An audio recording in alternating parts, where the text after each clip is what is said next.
So, I'm a fan of big picture schools because of what they do, but also because they embody many of the principles I think we should be adopting in schools throughout the world. There's no single way to do great education, but this is a great way, and there are reasons I want to point to. Education, if I can just say this, these days has become a strategic issue. I've been at this rather a long time, as it turns out. I gave a talk a few years ago, 2 years ago, 3. Do you care when it was? I'll check it. Wait here. I'll just go back to my room. No, it was about 3 years ago at Grand Valley State University, which was that a little whimper at the back there? A little whelp. Do you do that when I ever say university or what? Is it Grand Valley, does it? Oh, Grand Valley, okay. Well, look, it's a fantastic institution. I went there to speak to all the students, and over lunch before I started, one of the faculty said to me, "You've been at this a long time now, haven't you?" I said, "What's that?" He said, changing education. I said, "I have, yeah." He said, "What is it, like 7 years?" I said, 7 years, how do you mean? He said, since that TED talk you did. I said, yes, but I was alive before that. This was just a moment. I showed up at TED. Do you know the talk I'm talking about? It was 2006, and thank you very much. And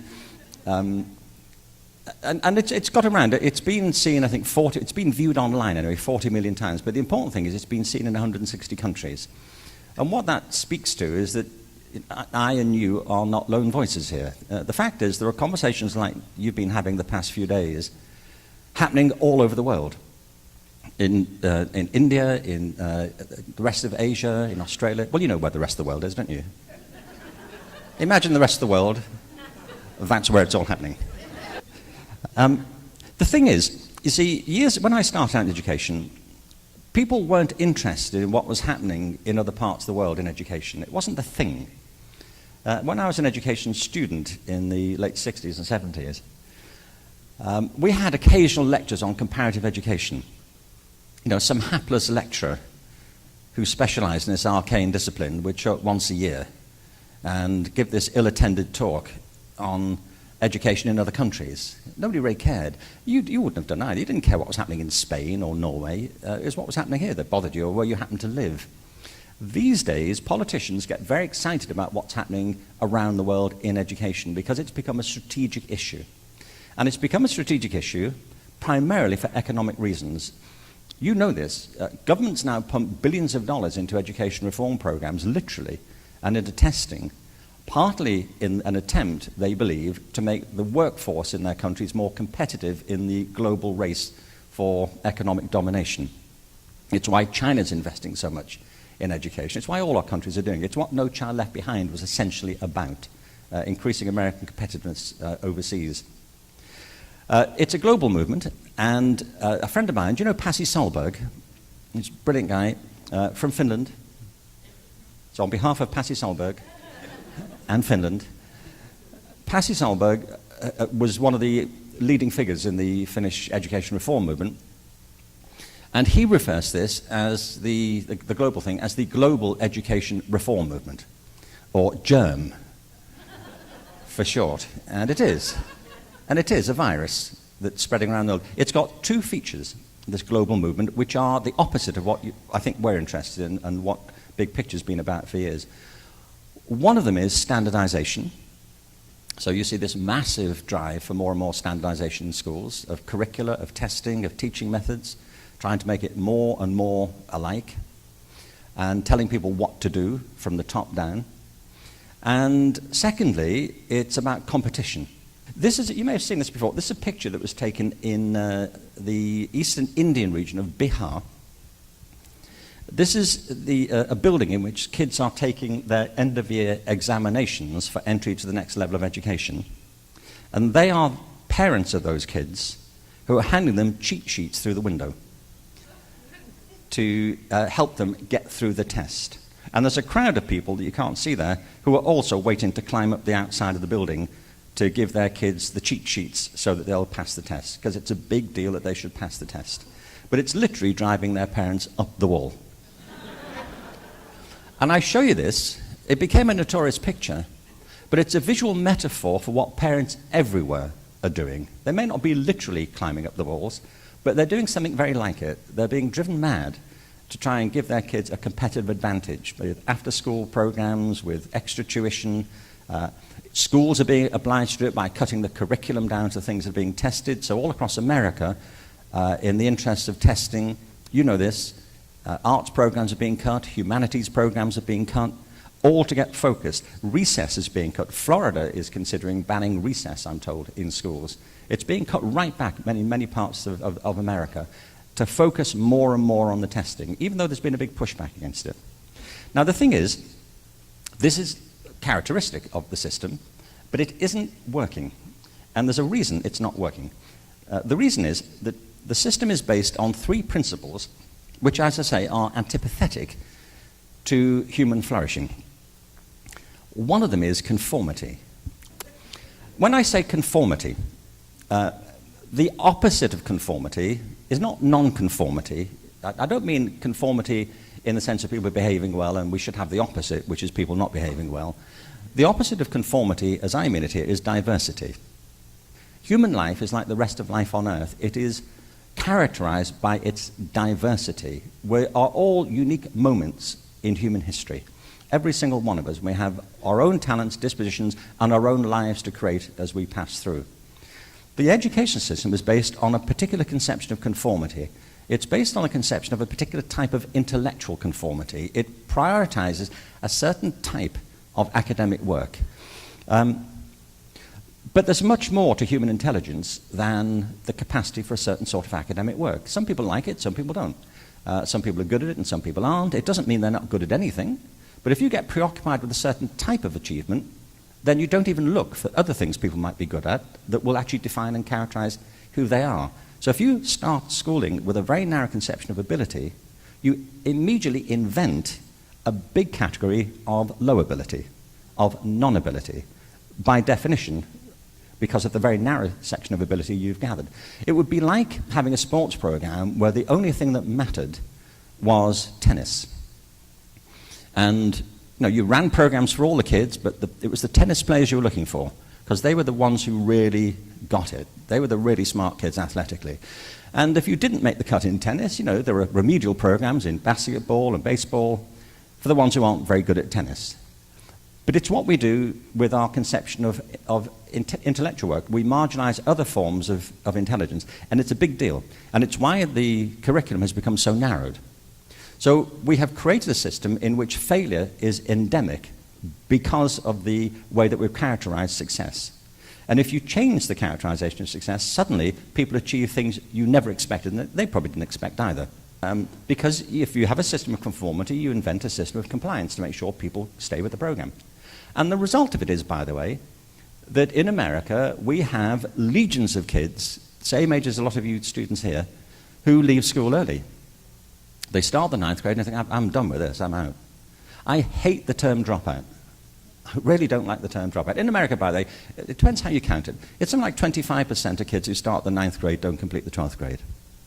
I mean, they don't leave the planet at that point. They're going to do something else. And some get into bad situations. Some go to community college. Some leave for a bit and go back. But they interrupt it or leave at full-time education behind because they can.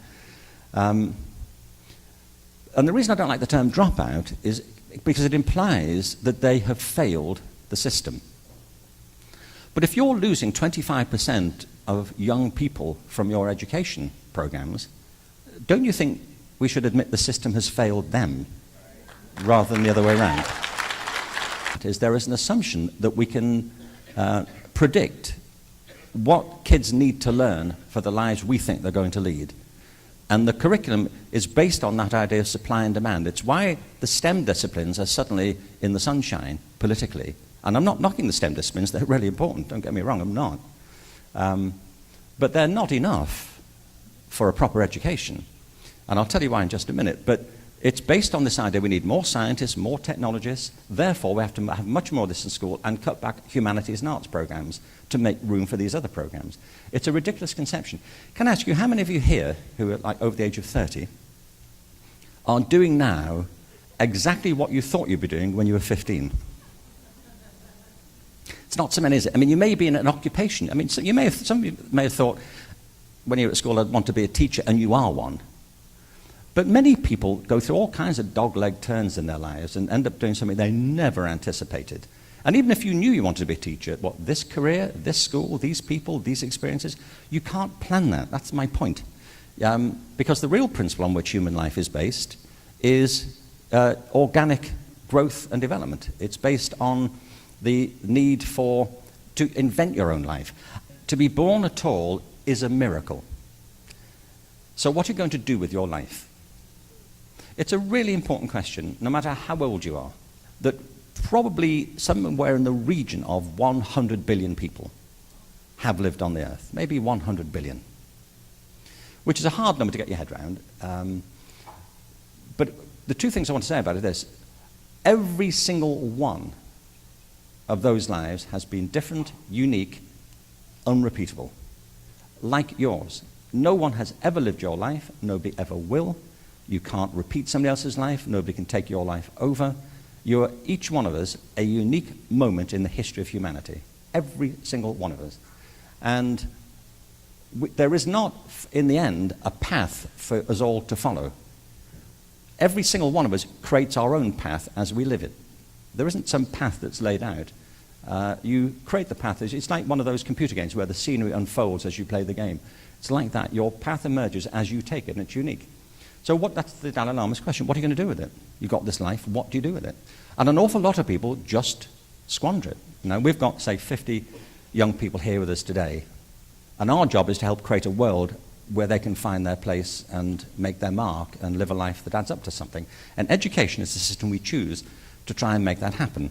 Now, there are lots of ways you can interpret these figures, and it's not only about education. Of course it's not. A lot of this is to do with organized capital. It's to do with the way the international markets have worked. It's to do with the drift of technology and deindustrialization. There are lots of factors. But education should be part of the solution, and it's becoming part of the problem. And the reason I'm so excited about big picture learning is because they are not part of the problem. They're finding other solutions to remedy this sort of thing. But the economic agenda is just part of a bigger picture. This is the book I mentioned. What do you think? This book, by the way, is terrific.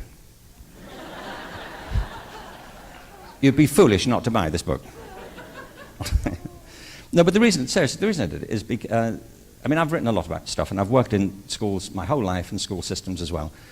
But particularly after all these TED Talks, people said, so what do you think we should do? So this is my attempt to say what I think we should do. And it's full of examples, including big picture, of the way people are doing things differently and emphasizing a couple of things. One is, when people say, how do we change the education system? My point is, you have to understand what sort of a system it is, because people can feel helpless. And they think it's just too big, it's too amorphous, it's too intractable. What can I possibly do? The fact is, there's a lot you can do to change the education system. This is my best attempt to explain what I think education is about. And I won't read it to you because it's annoying, isn't it? So let me read it to you. Now, I'll tell you what this is based on. And it's a very important point, this to me, that as human beings, I'm talking about you as a person and all the people you know, we don't live individually in one world, we live in two. We all live in two worlds. There is a world that was here before you came into it. It's the world of the 100 billion other people, the world in which a 5 billion-year-old planet came into being, a world that was once occupied by other life forms entirely, a material universe that was here before you got here, and a social world that was in place and was functioning before you entered it. It's the world of other people, of other circumstances, of history, of events, that is there whether or not you are in it. It's the world that existed and exists whether or not you do. And part of the role of education is to help you understand that world, how it got to be this way, why the communities you become part of think as they do, why you have inherited values from your parents and family and friends that you have, and why other people see the world so differently. It's the world of history, of politics, of circumstance, of the natural sciences, that world. You need to understand that world. But there's another world that exists only because you exist. It's the world that came into being when you did. The world that only exists because you exist. It's the world of your private consciousness, the world that goes to sleep overnight and wakes up in the morning when you do. It's the world of your private thoughts, your feelings, your anxieties, your hopes, your aspirations, the world that evolves as you do, that gets old with you. The world in which, as Artie Lang once said, there's only one set of footprints. Your world, the world that will end when you end, or will transcend into some other space according to where your personal views and metaphysics take you. It's the world that only exists because you exist. And that's the world our students bring to school every day, and that you take to school with you every day. If you design a system to do something, don't be surprised if it does it. And our current systems of education were designed to do something other than they are required to do now. They were designed in the height of the Industrial Revolution to produce a workforce that was largely compliant and conformist to fuel the growth of the industrial economy, which needed roughly 80% manual workers and about 20% professional workers. It's why we had a small university sector sitting on top of a very large elementary school sector. The world has changed beyond recognition, and the education system has to move in that direction. But now what's happening is the system itself is creating the problem that we keep trying to solve. If you have a narrow view of ability that marginalizes many young people, don't be surprised if they lose interest. You know, if you have a system which has a narrow view of the lives they might lead, don't be surprised if many of them end up unemployed before they've even got out the gate. You have to design the system on the principles that you want to perpetuate, and I think they have to be, diversity, organic development, and creativity. That's how our lives work. And my point about it is we need to think very differently about education. We need to get creative about the way we run our schools. And all the problems that perplex us can be solved if we reframe the resources that are right there in front of us. The system itself creates the problems.